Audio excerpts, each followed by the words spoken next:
Hi friends, welcome to Ramya talks official. Pavitra Jayaram April 14 బెంగళూరులో జన్మించారు. పవిత్ర Jayaram 16 ఇయర్స్కే marriage చేసుకున్నారు.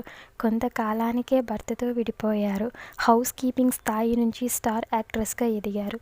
వీరిది మిడిల్ క్లాస్ ఫ్యామిలీ. ఎన్నో కష్టాలు పడ్డారు.